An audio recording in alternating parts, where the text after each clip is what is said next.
On the eve of the wedding, I accidentally discovered a spreadsheet on my fiancée's computer named Backup Plan. It was filled with information about different men. In my column, it said, a simple and honest man, suitable for marriage, but in the column of her first love, it said, you are an eagle, meant to soar across the vast sky. She said she couldn't marry him because she had never touched housework in her life, never endured the dust of daily chores. After marriage, her husband must hand over his full salary and do all the household work. She couldn't bear to ask that of him. And yet, after knowing she loved someone else, I only felt relieved, because Freya didn't know. I also had a form. It was an application to transfer to Africa as a war correspondent, because the one I truly love is there. I must go and find her. Chapter 1. You're going back to be a war correspondent.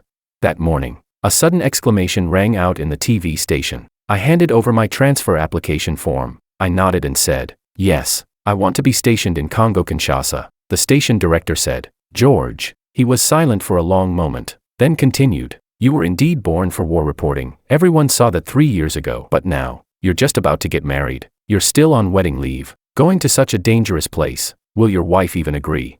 I was silent for a second, then shrugged and said, I'm not getting married anymore. What?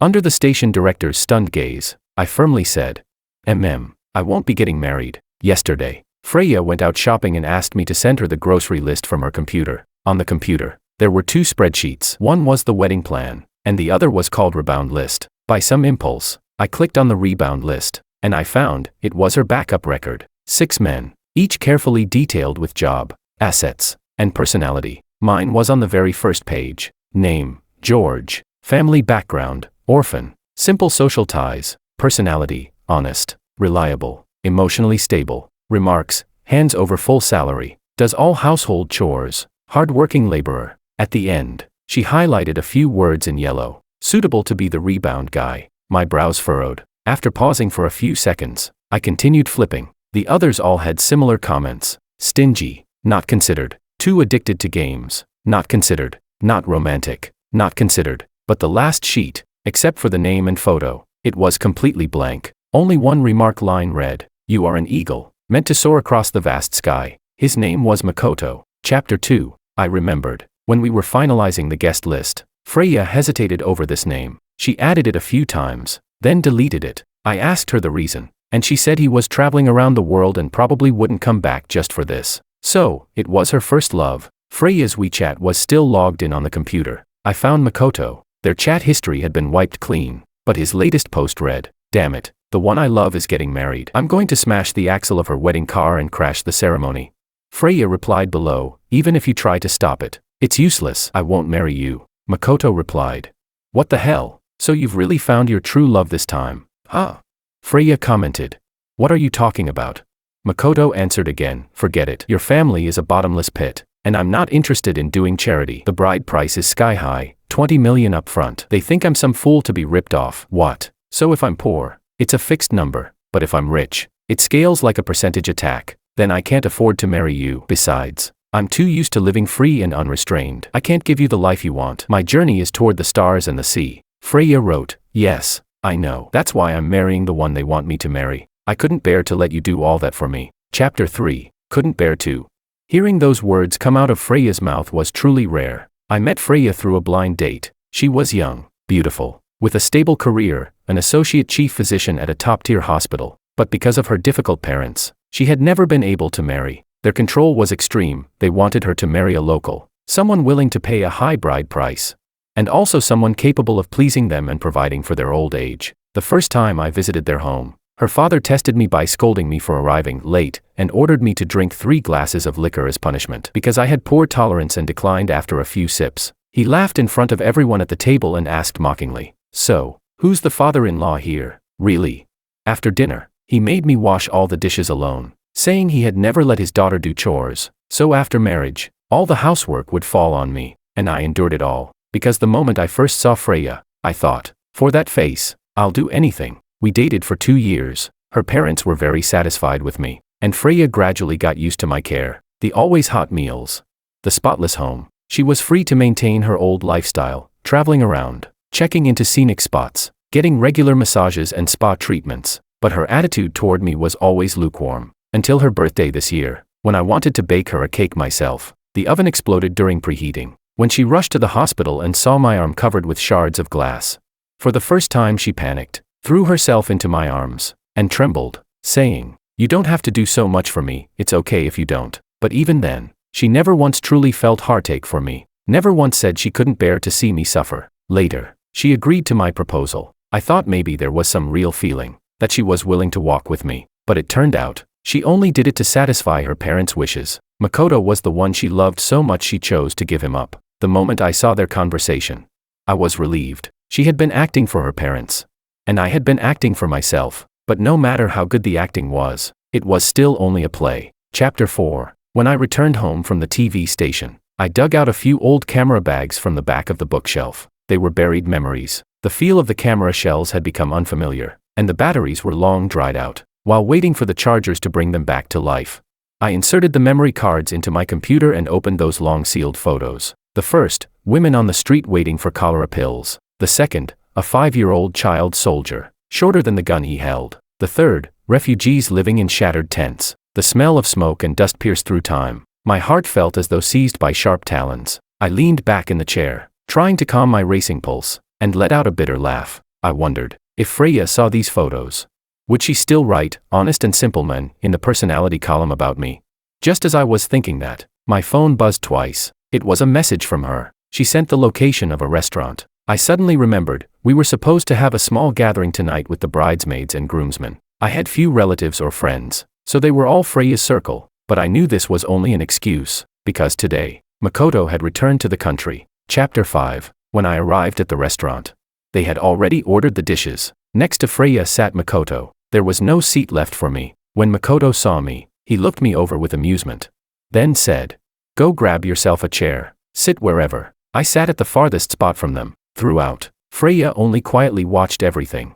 Without saying a single word, someone asked, "Makoto, we thought you wouldn't come back this time." Makoto laughed. "Are you kidding? This is my sister Freya's wedding. Even if I had to crawl, I'd make it back. I had to see what kind of guy she's marrying." Several people exchanged meaningful glances. One of them said, "That's true enough. You two have never been ordinary friends." Then they began asking Makoto about his travels. By the time the dishes arrived, he had already finished telling stories of catching yellowfin tuna in the Mediterranean, walking the pilgrimage road in Portugal, and climbing Uluru in Australia. The eyes of those girls were glowing. One of them exclaimed, "Makoto, you've actually been to so many places."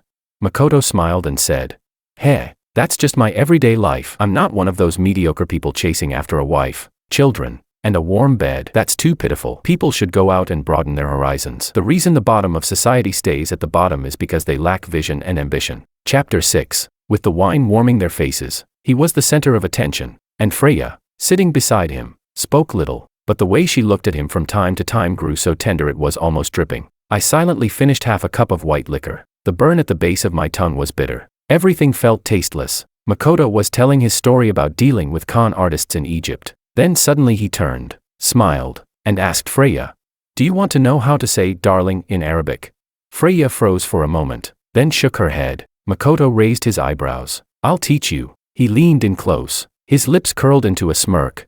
"Abibti." Freya blushed, shyly pushed him away, her cheeks red. She scolded lightly, "Sit farther away," but Makoto said, "Come on, repeat after me, Ababi." Unable to withstand his relentless coaxing, Freya bit her lip and finally gave in. "Ababi." Makoto laughed. "Excellent." Then he said, "That's right, I'm your Ababi, and you're my Abibti." Just as I shook my head speechlessly, Makoto noticed. His eyes flickered, and suddenly he looked at me. He asked, "Have you ever been to Africa?" Chapter 7. Someone immediately sneered. "Does he look like it? Africa? He probably hardly even leaves the province." Even Freya gave a mocking smile and shook her head. Makoto narrowed his eyes, wearing an expression of victory. He said, "That's true. I asked the wrong person. What I should have asked is whether he's been laid off yet, or if his mortgage is still unpaid." The table burst into laughter. He turned his head away and launched into another topic. I slowly clenched my fists. I thought, perhaps I was a little drunk. Otherwise, why would I feel anger over such a cheap provocation? I said, "I've been there." The table fell slightly quieter. Makoto frowned. "What?" I repeated. "I've been to Africa." A flash of surprise crossed his face, but quickly turned to disdain. He sneered. "Oh please, no need to pretend. If you haven't been, you haven't been." Lying is bad, you'll get exposed easily, I said calmly. I'm not lying, he chuckled. Then tell us, where? Kenya, Morocco. Don't tell me South Africa. His arrogance was written all over his face, as if certain I'd fail to answer. I stared at him and said, Congo-Kinshasa. Chapter 8. The air suddenly grew still. Someone muttered. Where? Congo-Kinshasa. Where's that? Another scoffed. He must be drunk, making things up like that. Ha ha. Yet another said. What kind of normal person would go to such a poor, chaotic place? The fire inside me blazed higher. There, besides me, were many others too. Doctors Without Borders, UN peacekeepers, aid engineers. Were they not normal people either? I said. Not only have I been there, I stayed for an entire year. I saw them fighting wars over mineral resources. I went to Ebola treatment centers. I distributed food with UN staff, I added. I even took a bullet. The whole table fell into silence. Everyone's mouths hung open. And one more thing. I swirled the wine in my glass. I said. There are no yellowfin tuna in the Mediterranean, they prefer tropical waters. The pilgrimage road doesn't start in Portugal, it runs from France to Spain. And Uluru has been banned from climbing since 2019. I narrowed my eyes and said. Makoto, lying is bad. It's very easy to get exposed. Chapter 9. His face instantly turned pale. The crowd's puzzled, bewildered gazes shifted back and forth between us. Makoto suddenly stood up, voice fierce but weak at its core. He's an orphan with no parents. How could he possibly have gone to those places? He's the one lying. I rubbed my chin and smiled. Then why don't you show everyone the photos? If you've been to so many places, surely you must have taken a few pictures, right? He stammered. I forgot. I asked. Don't tell me you don't have any. His panic grew. He turned to Freya and said. Freya, what's wrong with your husband? Isn't today supposed to be my welcome back dinner? Why is he targeting me at every turn? Forget it. Since I'm so unwelcome, I'll just leave. With that, he kicked his chair aside and stormed out. The room instantly fell into chaos. One girl exclaimed anxiously. Makoto drove here, and he drank so much. What if something happens? The next second, Freya shot me an angry glare and hurried out after him. The others quickly followed. Someone said. George, we're leaving too. Another whispered under their breath. This guy has no shame. Doesn't he realize he's the one stealing someone else's love? A different voice added. He just couldn't stand that Makoto has money and experience while he himself has nothing. That's why he snapped. And another sneered. He made things hard for Makoto, and in the end his wife walked out with someone else. How stupid can you get?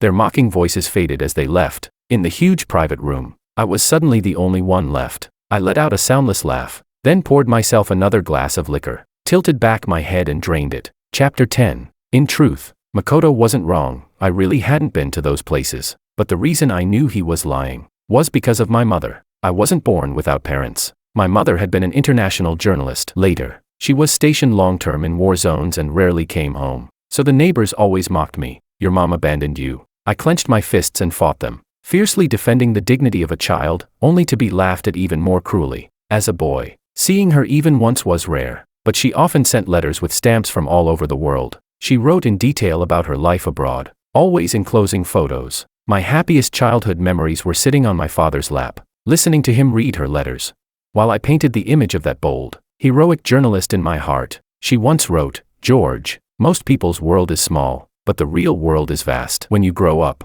you must go and see it yourself, only then will you know what it is you truly want. She was my eyes. At an age when I had hardly read any books, I caught fleeting glimpses of the world through her, but when I was 5 years old, she died in the line of duty. Murdered for exposing injustice in war. The newspaper could only recover her camera. Inside, besides the precious images she had protected with her life, there was also a photo of me. I don't know when she took it. Back then, I didn't fully understand what murdered meant, but those same people who used to gossip at our doorstep smirked and said, see, people who love showing off never meet a good end. From then on, I lost my mother, but I never forgot her advice. Go see the world with your own eyes. Record it yourself. Only then will you know what you truly want. This afternoon, the oldest, most worn camera I dug out was hers. The heat of the alcohol surged to my head, and dizziness blurred my vision. I buried my face in my hands. Mom, I miss you so much. Chapter 11. The next morning, a headache woke me. I peeled my eyes open, dazed for a while before realizing the ceiling above me was my own.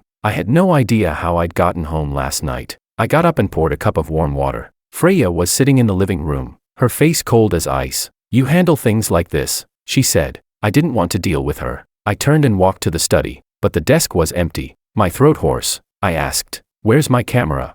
She said, "I gave it to Makoto." I spun around. She rolled her eyes. "Weren't you the one who told him to take a few more photos?" she said. My brain struggled to parse each word coming from Freya's mouth. She had given my mother's camera to Makoto. I smashed the water cup. I grabbed her by the collar, teeth clenched, snarling.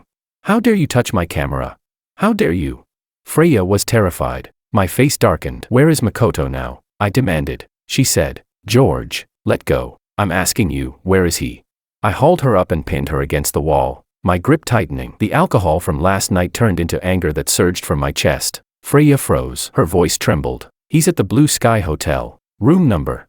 She answered, 1103. I let her go and slammed out the door. I drove straight to the hotel. I stormed up to the 11th floor and kicked the door in hard. "Get out," I shouted. After a moment, Makoto opened the door, furious. "What the hell are you doing acting crazy this early?" he barked. I pushed past him. Sure enough, the camera sat on the TV stand in the room. I grabbed it to leave, and Makoto lunged and tried to stop me. "This was a gift from Freya," he shouted. "Who are you to take it?" Then, slap. I turned and slapped him hard across the face. "This is my property. How dare you take it?" I shouted. He was stunned, then yelled, "You hit me." He rushed at me and we wrestled. "He's such a bastard," he spat. "You stole my woman, and now you want to steal the things she gives me too." In the scuffle, the fragile camera strap was torn. He grabbed the body and slammed it to the floor with a vicious throw. There was a loud crack. My mind went blank. The camera shattered into pieces before me. Chapter 12. Makoto's eyes flashed with smug triumph. "If I can't have it, neither can you," he said. A wave of despair and fury crashed over me. I grabbed Makoto by the head and rammed him against the wall with everything I had. With one smash, he bled. He screamed, "Help, he's killing me." The hotel room door was flung open. Freya burst in. Seeing Makoto's state, she panicked. "George, are you insane?" Makoto clutched his forehead, legs trembling. "Call the police. Freya, call the police." I shoved him aside and fell to my knees. With trembling hands I tried to assemble the broken pieces. I didn't care that my fingertips were cut by glass. No matter how I pieced them together, it wasn't right. Freya grabbed my hand. "Calm down. It's shattered, can't be put back together," she said. I shuddered violently. An itch rose in my throat. She snapped at me. "Look at you, so pathetic. It's just a broken camera. Buy a new one. Is this really worth it?" I bit my lip until it split. The metallic taste of blood filled my mouth. A broken camera. It was my mother's only keepsake, and she treated it like some useless piece of junk. I looked up, my hatred barely contained. I slapped Freya hard. My bloody fingertips smeared across her face. Through gritted teeth I said, "Freya, get out. Get out of here."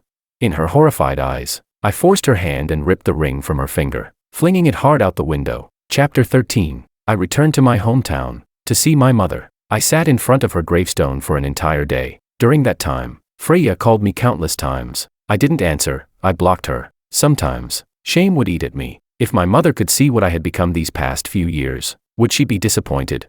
I had failed her expectations. I hadn't grown into someone strong and brave. Instead, I wasted 3 years of my life over a woman like Freya. On the third day, I went to the cemetery as usual, but this time, beside the gravestone, I saw something unexpected. It was a pot of bird of paradise flowers. My heart began pounding. That had been my mother's favorite flower. Who had come here?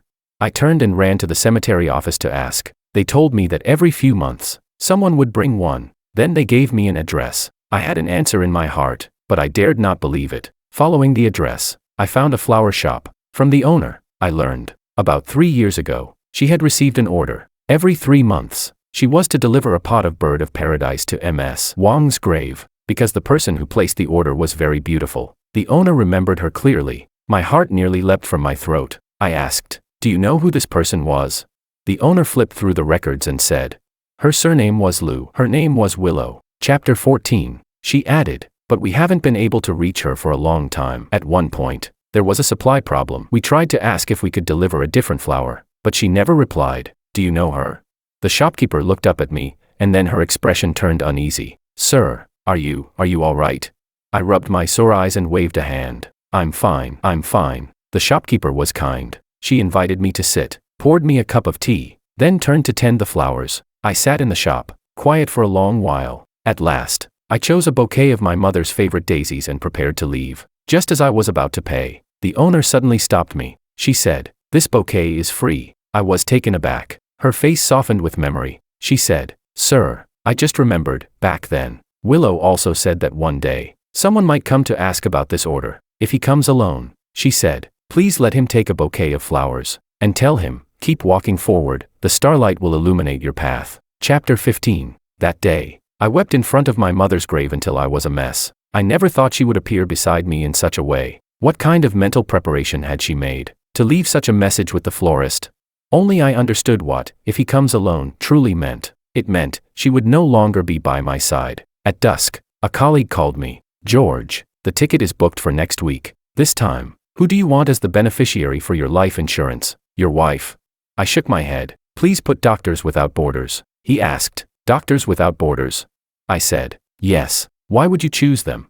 I drew in a deep breath, because she had been with Doctors Without Borders. Stumbling out of the cemetery gates, I suddenly saw an unexpected figure. It was Freya, dark circles under her eyes, her face haggard. She said nothing when she saw me, just handed me a box. Inside lay a camera, the exact same model as my mother's. Biting her lip, she said, "The original one, it really couldn't be repaired." We looked at each other in silence. I didn't know how she had found me, nor how she had managed to track down a camera from 1994, but the thing I had treasured was already broken. Even if someone found me an identical one, what meaning would it hold?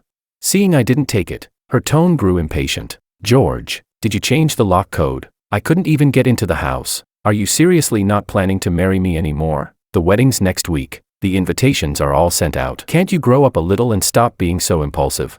Chapter 16. I felt it was all meaningless. I asked, "So in your eyes, I'm just being impulsive?" She looked up at me, her voice softer. "George, I know you're doing this because you love me. You're jealous, thinking I like Makoto. That's why you got so upset when I gave him your camera. But that's because he's vindictive. He said he wanted revenge on you. And you know, Makoto's family is wealthy. We can't afford to provoke him. That's why I made the decision myself to give him the camera." She added, "Husband, you really need to change your temper. Once we have a family, have children, you must learn to think of the consequences before acting." Suddenly, a wave of pity for the woman before me welled up. I said, "Freya, I don't love you." She froze. Then her face turned cold. "Stop lying. If you didn't love me, why do you always look at me that way?" I chuckled lightly, raised my hand, and stroked her face one last time. What a pity. Soon I'll never see this face again. As if realizing something, her expression shifted sharply. "What do you mean by that?" But then her phone rang. It was Makoto. She hesitated a few seconds, then answered. On the other end, his voice was hollow and broken. "Freya, then I'll go. Tell George the first was wrong too. I caused trouble for both of you. I'm sorry. I just couldn't stop being jealous of him." Freya asked, "Makoto, where are you going?"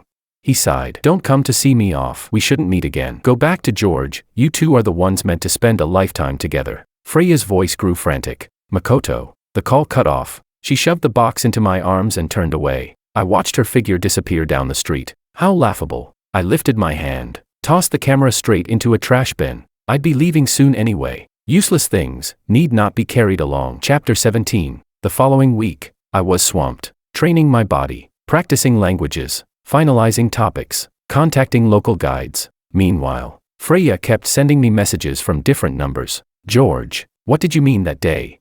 Don't we still have things to talk about? About that night, Makoto already apologized to you. Where are you now?"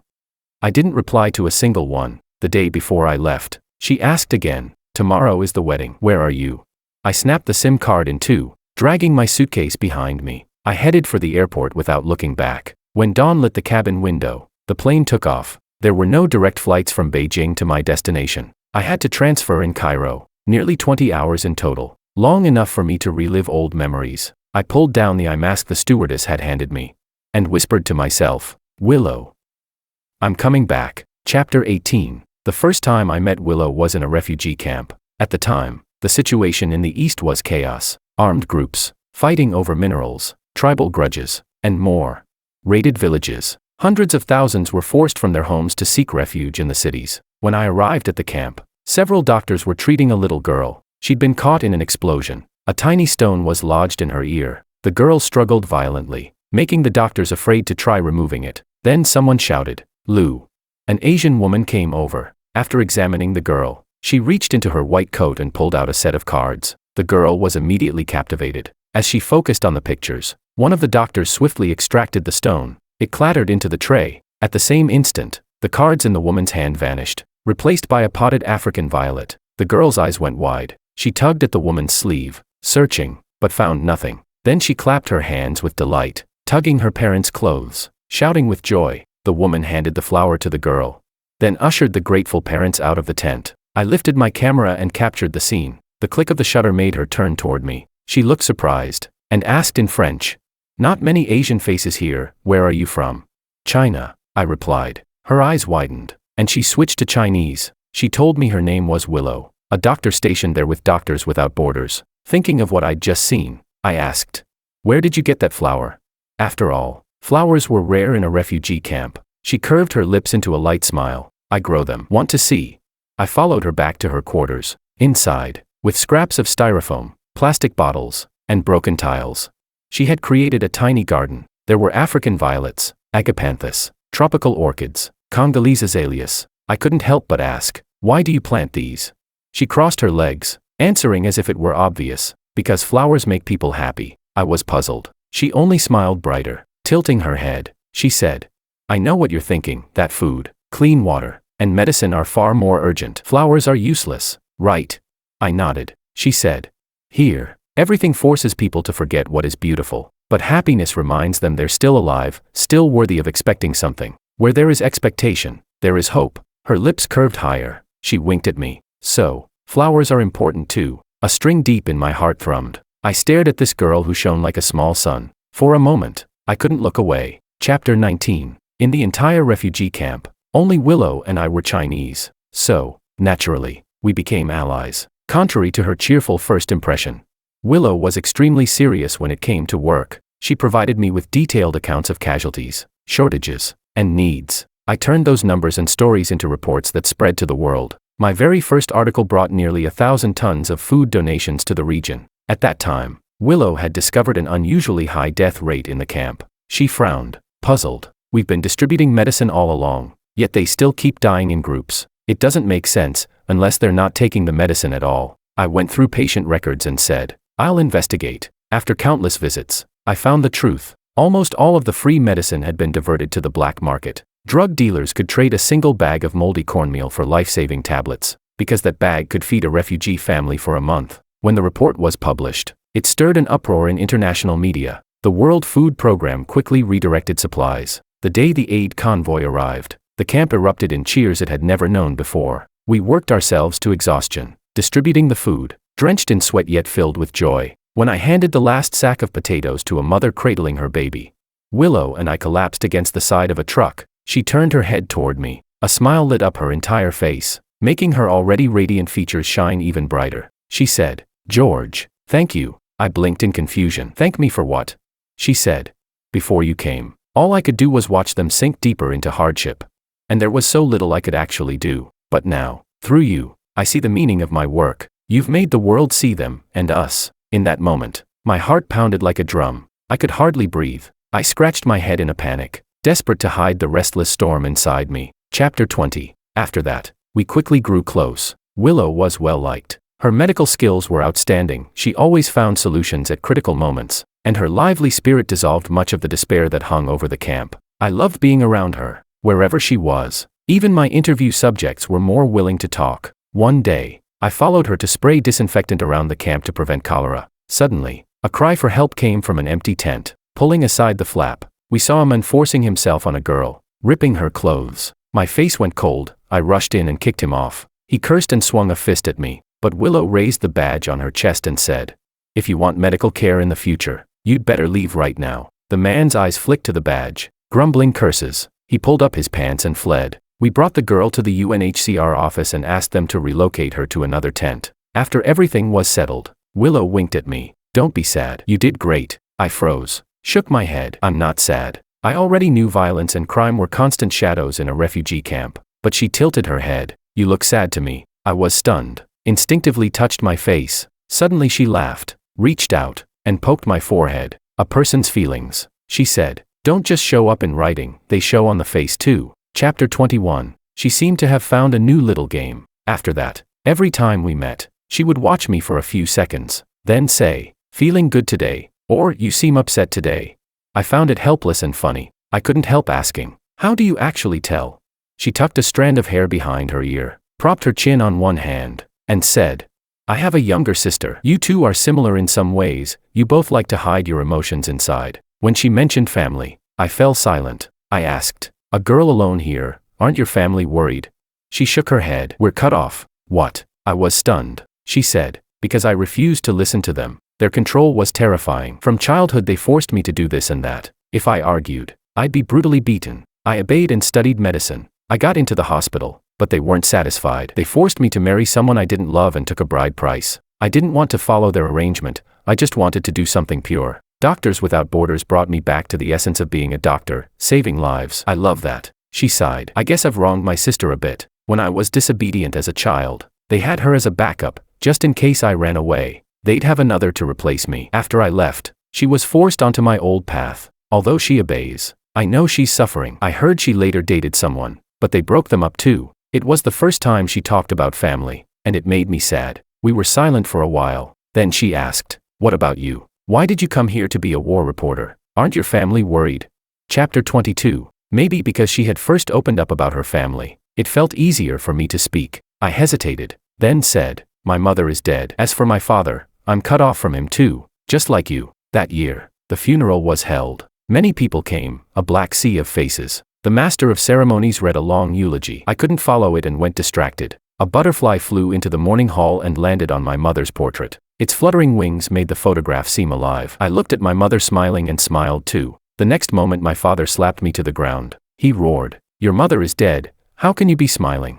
Everyone looked at me as if I were a monster. I burst into a wail and he slapped me again. "Don't cry. Why are you crying? If you cry again I'll throw you out and disown you."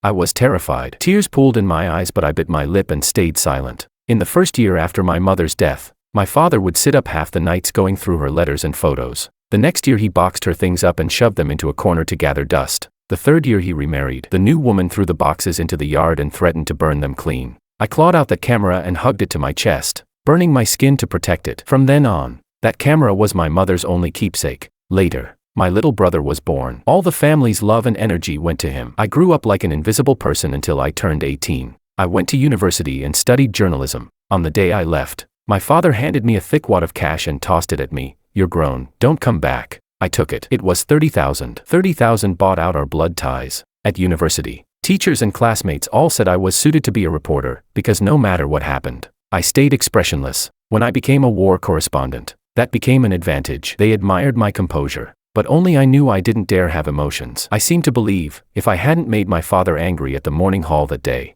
would he have abandoned me?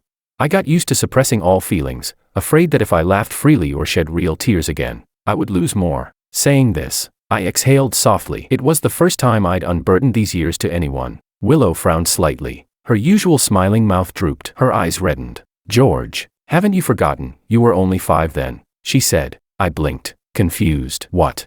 She pressed her lips together and said, "Crying and laughing loudly are a child's right. You've been suppressing yourself because you were forced to grow up." Chapter 23. I froze. It felt like a heavy club struck my skull. So that was it.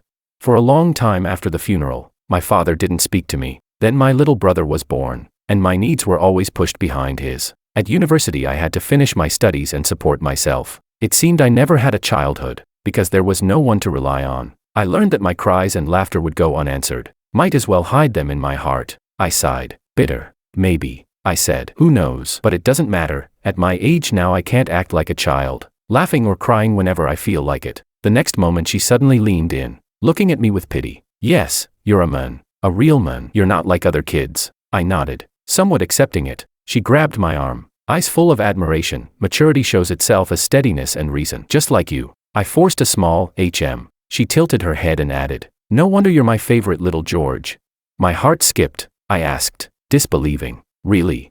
Really?" She said, "Every time I see you I feel so happy I want to reward you." A little kiss. My throat tightened. The corner of my mouth lifted. Then she stood on tiptoe and looped her arm around my neck. My heart missed a beat. She wore a playful smile. "Be good, close your eyes." I obediently shut them. But after a while nothing happened. I peeped one eye open and saw her hold out her palm. In it sat a candy. She beamed. "Here, your reward, little one." I stood there stunned for a long time, unwrapped the paper and popped it in my mouth. It tasted awful, cheap artificial fruit flavor. cloyingly sweet. It was the taste of childhood, and it made my eyes burn. Willow hugged me and whispered, "It's okay, I know you're sad." The warm embrace finally broke down my last defenses. I could not hold back anymore. The feelings that had been forced down since I was 5 erupted after 20 years. In the end, I don't know when I fell asleep, somewhere on Willow's bed. Chapter 24. When I woke the next morning, I was still holding Willow. Recalling last night, I panicked and tried to slip away, but she reached out and stopped me. "Where are you going?" she asked. I scratched my head awkwardly, fumbling for words. She, however, acted like nothing had happened, squinted playfully and said, "You're embarrassed? What's there to be embarrassed about?" She leaned close, smiling. "Remember what happened yesterday, never forget it." I shook my head in denial. She frowned. "You don't understand." I was baffled. "George," she said, "I confessed to you yesterday." I froze completely. She rose and threw open the curtains. Sunlight poured in and dispelled the darkness in an instant. Bathed in the bright light, she tied her hair back and said, "Oh, by the way, I forgot to say yesterday, your mother was really cool. When we get back, let's go see her." My head swam. How could she be so unpredictable? Using childhood psychology on me now. Was she? Warmth kept flowing from her hands into mine. Dazed, I managed only, "Okay." She leapt into my arms, hugging me tightly. In that moment I silently wished to whatever gods might be listening that our time together would last longer, longer still. Even if it was only a dream, I hoped never to wake. Chapter 25. I fell in love with Willow, but because of work, we were both too busy. We didn't have many days to meet. Most of the time, we crossed paths in places of conflict. She rushed to treat the wounded, while I desperately filmed footage for the reports. The brief brush of our hands as we passed by, that was the only exchange between us, and the internet signal was unstable. Often, we wouldn't receive each other's messages for days. Then suddenly, they would flood into our phones all at once. The notifications dinging non-stop, arriving out of order, as if they had also just survived a hail of bullets and gunfire.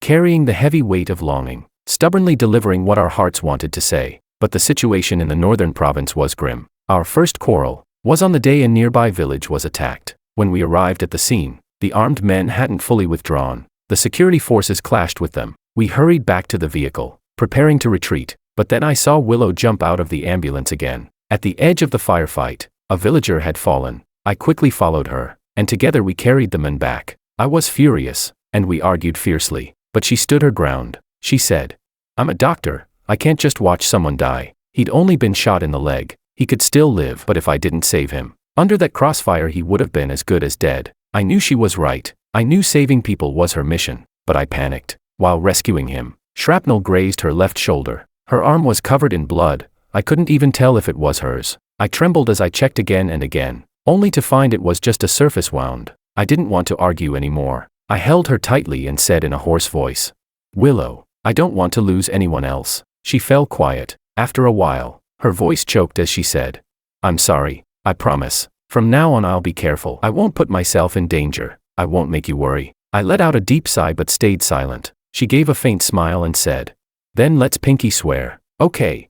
She reached out her hand, making the gesture. She said, "Two hands hooked, never change for 100 years. If one breaks the promise, they turn into a puppy." Then she added with a laugh, "I absolutely can't turn into a puppy. Otherwise, how could I introduce myself when I meet your mom?" "Hello, Auntie. My name is Dog Lou."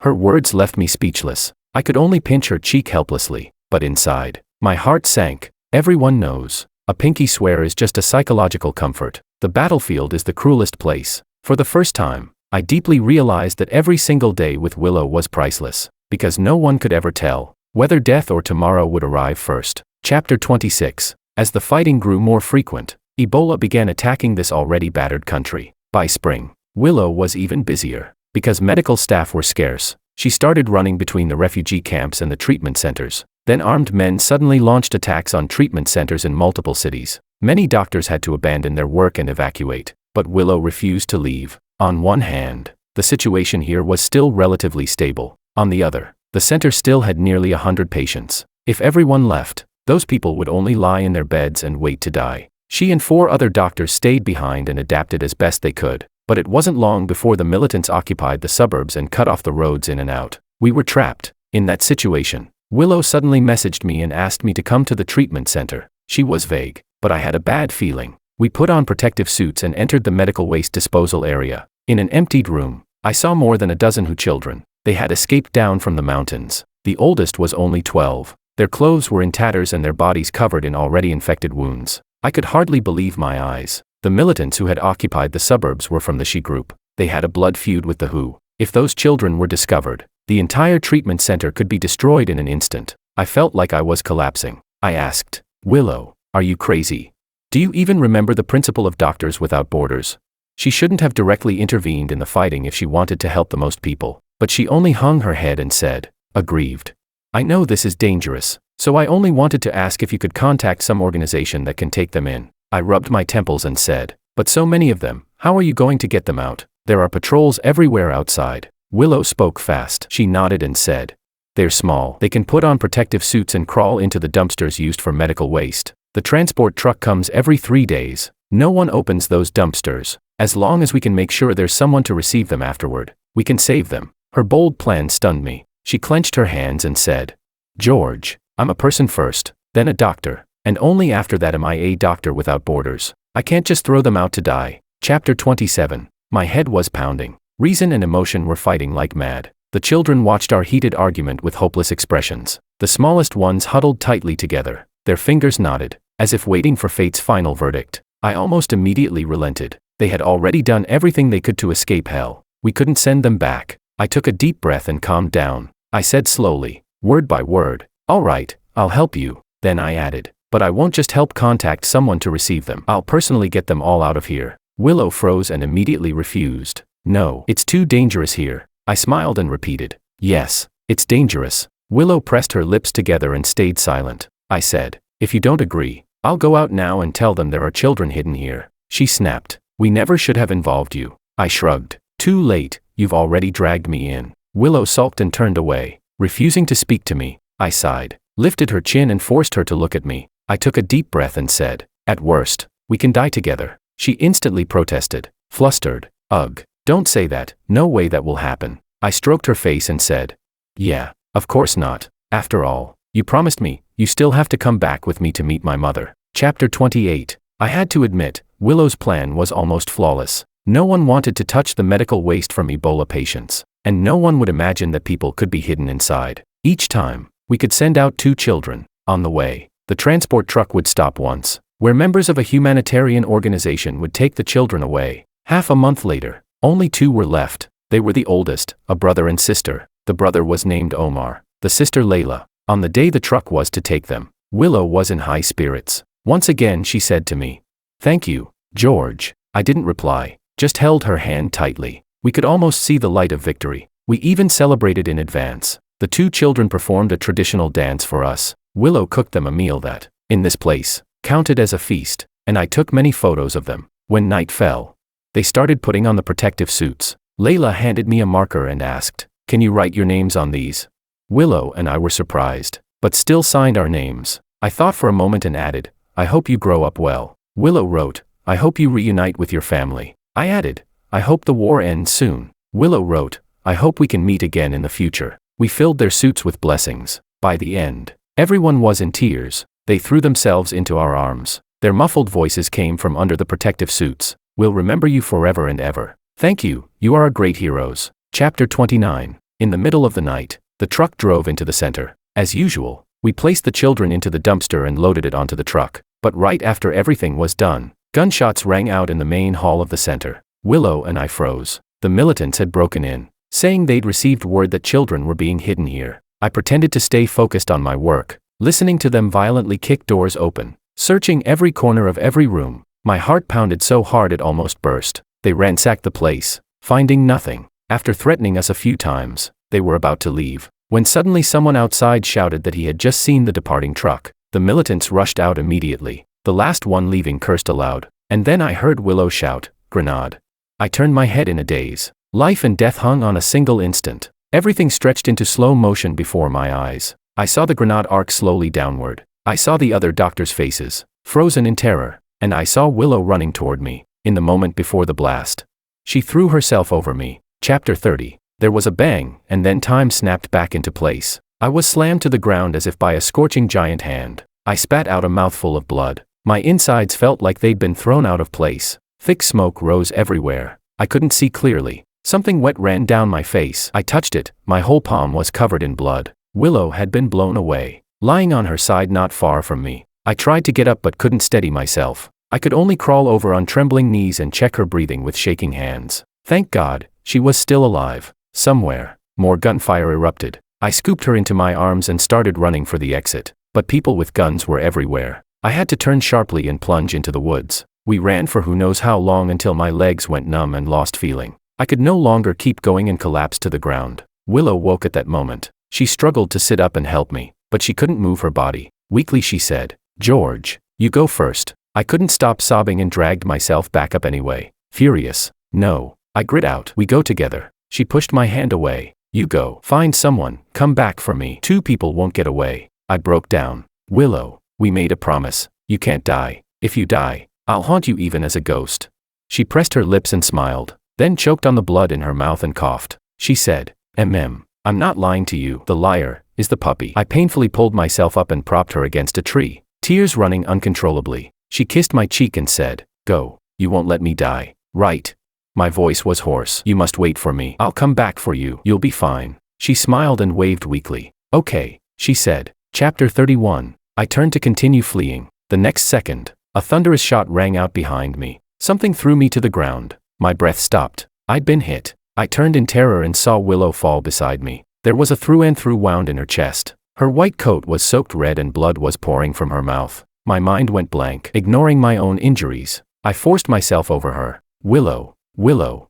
I pressed at her wound in vain. Utterly panicked, I muttered, Stop the bleeding. Must stop the bleeding first." But she lightly gripped my hand, a simple motion that seemed to consume all her strength. Tears streamed down her face. "Sorry. I love you. In the next life, I'll find you again." Her eyes held a tangle of feelings: reluctance, pity, resignation. Then the light faded from them. Her hand slipped from mine lifelessly to the side. I stood there stunned. A huge wave of disorientation and rage hit me. It felt like my heart was being burned. I coughed up another great mouthful of blood. My vision blurred and cold sweat poured out. The adrenaline faded and the searing pain in my shoulder made me see stars. I still wanted to hold her, furious at this sudden, final death, calling, "Willow." But my body was at the limit. I fell backward, and everything went black. Chapter 32. When I woke again, the faint smell of disinfectant hovered at the tip of my nose. I had been transferred to a hospital back home. The doctor said I'd been in the ICU for 2 whole weeks. My internal organs were severely bruised and I'd been shot in the shoulder.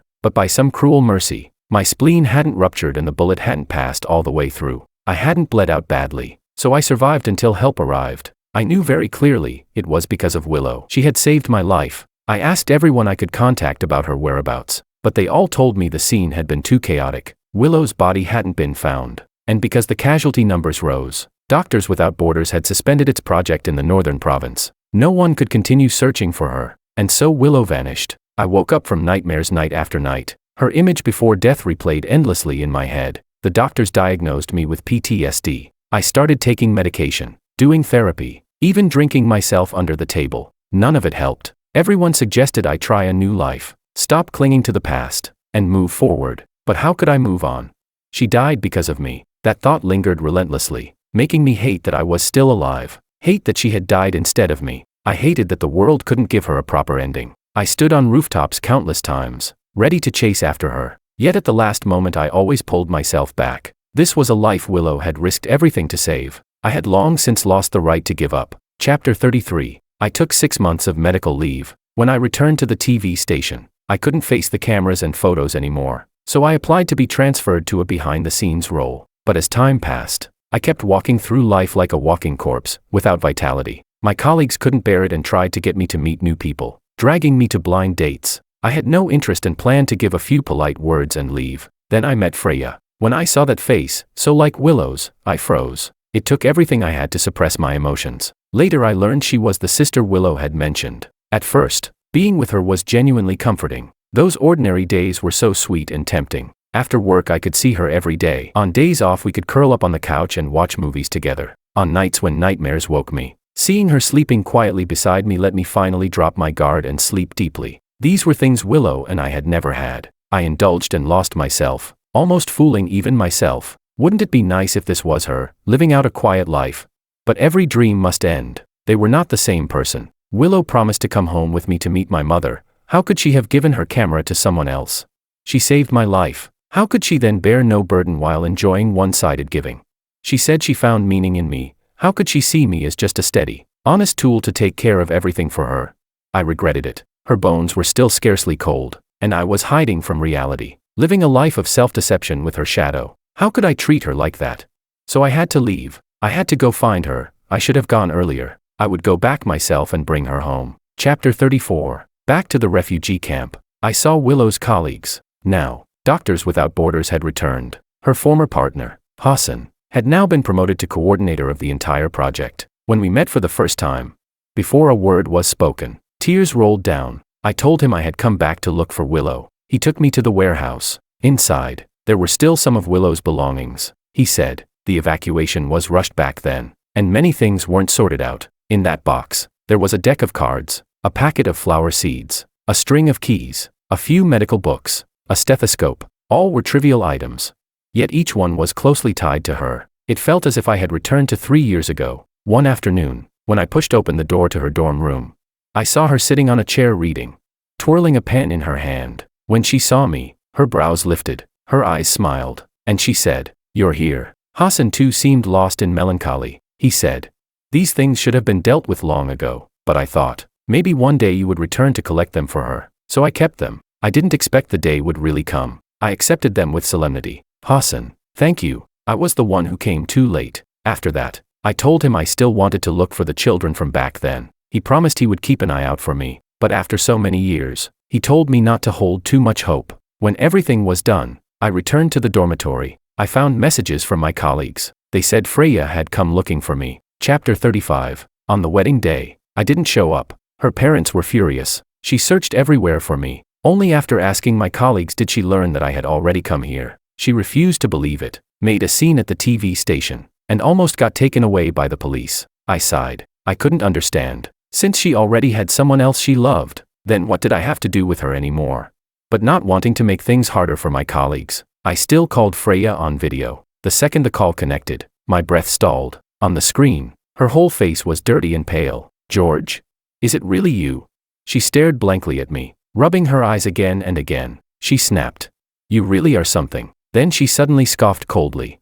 "So just because of a few words from Makoto, you really ran off to Africa? Are you out of your mind?" In that instant, anger flared in me. Contacting her at all really was insane. Just as I was about to hang up, I saw big tears rolling down her cheeks. She choked. "How could you treat your own life like a joke? How could you make me worry about you like this?" I suddenly felt it absurd. I asked, baffled, "You worry about me?" Our whole relationship began with you using me to deal with your parents, and me using you as a substitute to ease my loneliness, without a shred of genuine feeling. She hysterically screamed over me, shouting, "You're lying. Do you even know?" That day at the dinner, when I went out to find Makoto, all I could think about was you, wondering how you could drive after drinking so much. Your camera broke. I asked so many people, went to every camera shop in the city, and they all said it was too old, no longer available. I begged friends abroad for help, finally found it, then flew there myself to bring it back to you. Then you just disappeared without a word. They said you went to Congo. I looked it up online, and was so terrified I couldn't sleep at night. You made me fall in love with you, and then abandoned me. How could you do that? She wept bitterly. "Please, come back, okay?"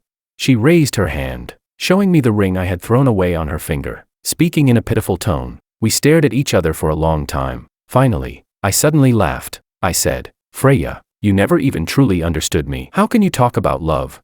I said, "Makoto is nothing, and you are nothing. Do you really think I'd go abroad just because of a word from either of you? I came back only because the person I love is here." Her pupils shrank, and in pain she swept everything off the table. She shrieked, "Who is she? Who is she?"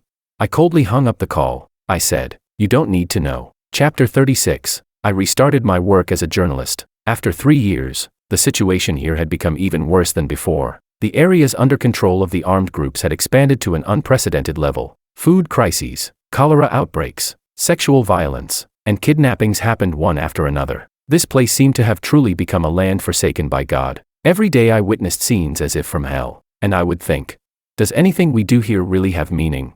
For me, it felt as though I was only recording the endless cycle of tragedy. The world could see the suffering here, but then what? And for Doctors Without Borders, was their treatment truly extending hope or only prolonging pain? No one could say for sure whether surviving in such a place was fortune or misfortune. A few months later, Hassan told me he had found 5 of those children. Among them were Omar and Layla. That day, they had managed to escape. Later, they reunited with their relatives, and now they lived with family members. The news was uplifting. I rushed to see them. As soon as the car arrived at the place we had agreed to meet, Layla came running. She threw herself into my arms, eyes brimming with tears. "You finally came." She had grown taller, blossoming into a young lady. She anxiously looked into the car, asking me, "Where's the doctor? Why didn't she come with you?"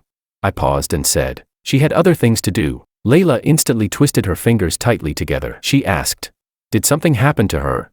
Children who have faced death become acutely sensitive to ambiguous words like these. I firmly shook my head. I said, "No, she's fine. Let me show you." I searched through my phone, but I realized I didn't have any photos of Willow, because I hadn't dared to look at them. After returning home, I had sealed them all away inside my computer. In the end, I only found one photo of Freya. She was dressed in white, reading medical records under the dim, warm glow of a desk lamp, and she looked so very much like Willow. Layla saw the picture. At last, she believed me. She jumped up and down with joy, pulling on her brother, saying, "One day, I'm going to be a doctor too." The other children chimed in, "Me too. I want to heal the sick and save lives." I patted their heads and turned to the boy who had stayed silent all along. "And you, Omar, what do you want to be?" Omar glanced at the camera hanging from my chest, embarrassed, and said, "I want to be a journalist." I froze. He continued, "I want to be like you, letting the world see the people who are suffering. If they can be seen, maybe someone will be willing to reach out a helping hand. If Willow were still here, she would surely be glad." The seeds we had unknowingly sown were now sprouting. Before leaving, I gave Omar my compact camera, and gave Willow's stethoscope and books to Layla and the other children. Their cheeks flushed with excitement. Even as the car drove away, they stood at the roadside, waving with all their strength, their smiles radiant. I thought, maybe it really does have meaning after all. An individual's power is small, incapable of shaking the larger reality, but it can still ignite someone else's hope for the future. These children, living in ravines, still long to lift a bright tomorrow with their scarred bodies. Just as Willow once said, "Where there is expectation, there is hope." A few more months passed. My plan to find Willow's remains yielded nothing. I went to that forest many times, but since it had been night back then, I had no idea which direction I had run. In the end, I could only give up. I began sorting through old photos. Piece by piece, I recorded Willow's story on my Instagram. Many details, after 3 years, had already grown blurry. At first, I only did this out of fear that with time, I would forget even more. But unexpectedly, the posts went viral. Countless comments poured in, people wanting to know more of her story. Someone wrote, "Chinese people must have farming genes carved into their bones. No matter where they are, they can always make a garden." One of her former patients recognized her, commenting, "Dr. Lu was really wonderful." My mother was already a bit confused from illness, but every time she spoke with her, she was never impatient. From those comments, I pieced together an image of her in the days before we had ever met. Not long after, I received a video call from Freya. She had sent me a screenshot of my Instagram and asked, "Is this you?" I admitted it openly. Yes. Her eyes were bitter as she said, "So the one you meant was my sister." "That's right," she whispered. "I should have realized long ago. No wonder you always looked at my face like that. I thought you really loved me." She lowered her head in loneliness. She asked, "My sister, is she doing well now?" I hadn't yet written the later parts of the story, so she didn't know. I answered coldly, "No. She isn't. She died 3 years ago." The phone slipped from Freya's hand, crashing heavily onto the floor. After a long while, the screen finally flickered back. She was nearly collapsing. Freya choked. "She's dead. Why didn't I know? Why didn't you tell me?" I asked. "What do you think?" I sneered. "All these years, has anyone in your family ever cared about her?" Freya trembled violently, too guilty to meet my eyes. I remembered the first time I met her parents, when I cautiously asked if she had any siblings. Her parents waved dismissively, "No," and Freya herself had said, "I used to have one, but just consider her dead." When I asked what she meant, she lashed out at me uncharacteristically, snapping, "In this house, her name must never be mentioned." She hated Willow, hated her for escaping that home and leaving her as the new victim. Her parents hated Willow even more, hated that she was their child, yet beyond their control. So how could I ever tell them?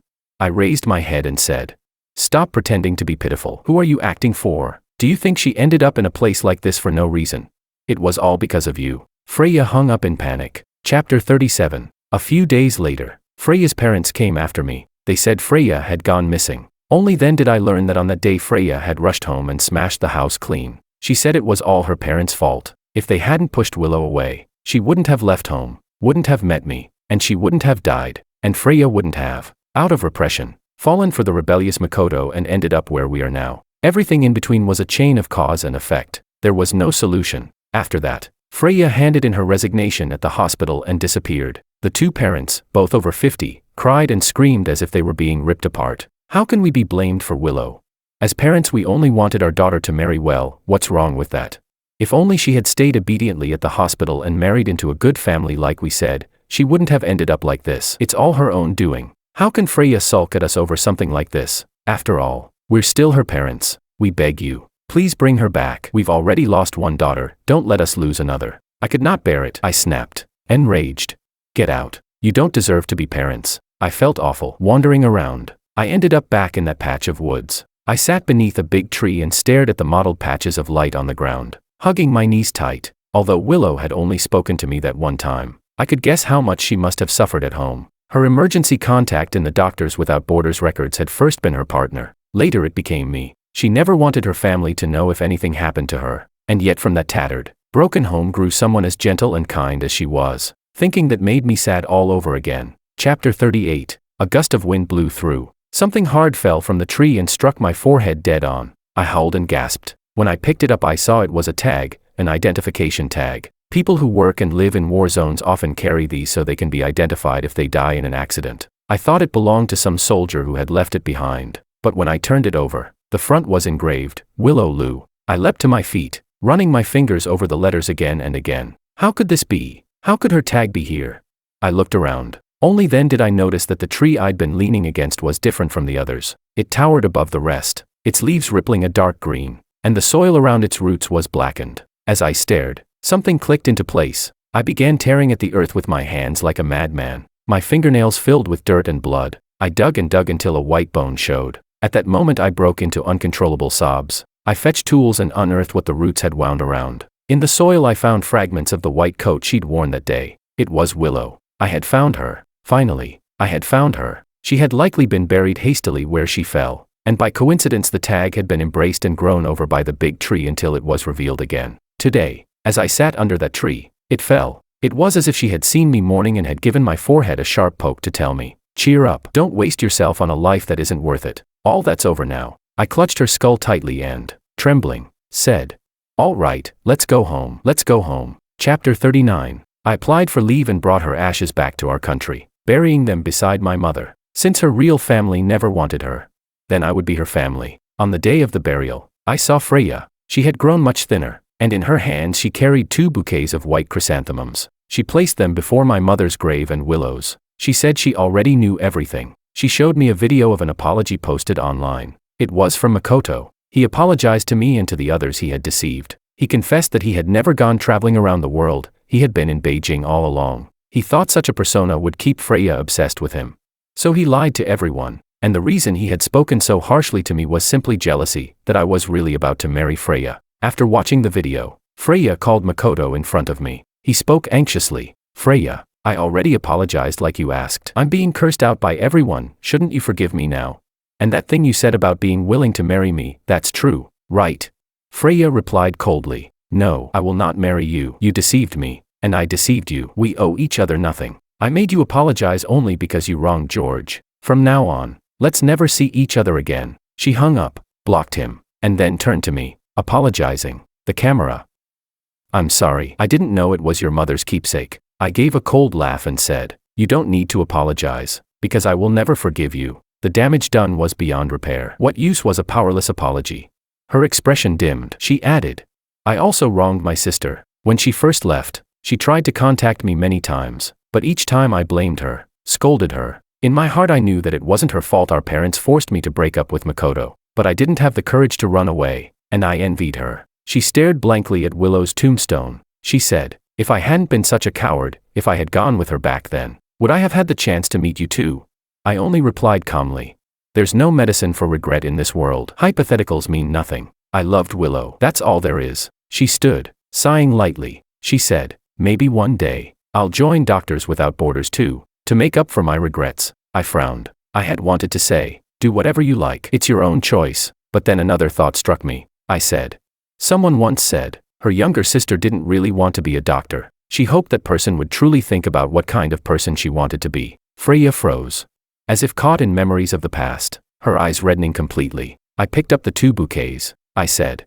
Neither of them liked white chrysanthemums. Don't bring them again. I tossed the flowers back to Freya and turned to leave. We were like 2 small boats swept along by a raging current. After a brief stretch of sailing in the same direction, we each drifted away, pulled toward opposite shores. Chapter 40. When I walked out of the cemetery, I saw an unexpected person, my father, but on second thought, it made sense. Freya must have gone to see him. That's how she'd have known the camera belonged to my mother. So he knew I had returned. He had grown old, bent over, trembling slightly in the wind. He asked me in a somewhat ingratiating way, "Have you eaten?"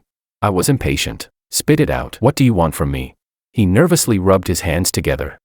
Could you come home for a while?" he asked. I said, "Didn't you tell me when I was little, don't come back when you grow up? Haven't I been doing exactly what you wanted? Staying away and making a life for myself. Now you want me to go home?" He said, "Your brother is ill. Cancer." I was stunned for a moment. He continued, "I can't do it. We've sold everything that could be sold. You're his brother. Can you help him?" His face was full of worry. "I know you resent me," he added, "but I didn't want to drive you away. You are my blood. How could I bear it? I had my reasons." I said, "I know." He stared at me blankly. The day I received my acceptance letter, I was overjoyed. I could carry on my mother's wishes, study journalism and become a reporter. I rushed home to tell my father the good news, only to hear him arguing with my aunt in the kitchen. She said, "In a few years Victor will go to university too. How can this family afford him? You raised him to adulthood. Isn't that enough? Diego, think this through. This house can have him without me, or have me without him." I quietly closed the door again and ran out to sit by the street for an entire afternoon. That whole summer I lived in dread, waiting for the final verdict. When the admissions were announced, my heart finally fell and was utterly shattered. I said expressionlessly, "You didn't want the home you'd barely rebuilt to collapse again, so you chose to sacrifice me. No matter how unwilling, you still drove me away." He tried to say something, but I cut him off. "I understand you, of course, but only understand. So I choose to stand on my own side. You should understand, too, to me, you are an incompetent, unfit father." I took out my phone and checked my bank balance. Over the years he'd sent money to my account sporadically. So far it totaled a bit over $320,000. I said, "Maybe you still fantasize that I'll at least return the money you gave me. But I took that money with a clear conscience. It's what you owe me, and what I deserve." I added, "From now on, don't come looking for me again." Chapter 41. After leaving the restaurant, I suddenly felt an immense lightness. The burdens that had weighed on my heart one by one dissolved like smoke. I turned my steps toward the flower shop where Willow had once bought a bird of paradise for my mother. The shopkeeper recognized me, but the shop was nearly empty. She was loading the remaining empty pots onto a truck. I asked, "Where are you moving them to?" She smiled. "We're closing. I want to do something else." I paused for a moment and said, "That's fine." Using the leftover lily of the valley, hyacinth, and olive branches in the shop, she wrapped a small bouquet for me. She said, "May we both embrace new lives." We exchanged a hug, reluctant to let go. On the way home, the sunset spread like clouds of color, the evening light gilding everything. I stopped to admire it for a while. Suddenly I received a call from the station director. His tone was anxious. "George, your leave may have to end early." I asked, "What happened?" He sent me a news alert. "Conflict escalates, explosions reported in multiple locations." He said, "The station thinks you have more experience." I cut him off. "I'll go." I pulled out the identification tag necklace engraved with Willow's name from beneath my collar and kissed it lightly. I thought, there can be no other answer. Wherever the smoke of war rises, that is where we must go. We always hope that for everyone in this world, no matter how deep the darkness, there will still be stars to find. Extra Chapter 1. George's diary concluded online. Countless netizens cried over Willow's fate. They spontaneously visited the cemetery to pay their respects. Even her parents, who had once refused to acknowledge their daughter, appeared in the media to speak of what a kind, selfless person she had been. But soon people dug up their past behavior. They were instantly reviled. Anonymous wreaths filled up the stairwell of their building. In the end, they moved out in the middle of the night in disgrace. No one knows where they went. Chapter 2. Willow was posthumously honored by the UN Refugee Agency with the Refugee Award, in recognition of her outstanding contributions to protecting and helping refugees. Chapter 3. Freya did not join Doctors Without Borders. She bought the flower shop beside the cemetery. George's words that day had reminded her of swinging in the yard with her sister when they were children. Back then her sister had asked what she wanted to do in the future. She had said she wanted to run a big flower shop. That memory had been lost over time. Every year, no matter how busy, George would find time to visit the cemetery to pay respects to my mother and to Willow. Those visits were the only days when Freya could see him again. At other times she could only watch his footsteps span the war-torn regions of the Middle East and Eastern Europe. She counted the days devoutly, looking forward to every meeting with him. Although George paid her no mind, she felt that being able to see him again was enough. Chapter 4. Makoto was socially ruined. Even former friends cut ties with him, calling him a liar who fabricated his past and had bad intentions. With nowhere left to turn, he went to find Freya, only to discover that her eyes contained nothing but George. He had turned himself into a complete clown. Chapter 5. 2 years later, George's brother passed away from his illness. His stepmother had already cost him the family. Now he had lost his son as well. She and George's father divorced. Diego's family fell apart again. This time he no longer even had a son by his side. Not long after, he died. Chapter 6. George continued supporting the children they had helped rescue. In the end, Omar and Layla did become a journalist and a doctor. Many years later, George won the Pulitzer Prize for journalism. In his acceptance speech he said, "If you cannot stop the war, then tell the world the truth about it, be the world's eyes."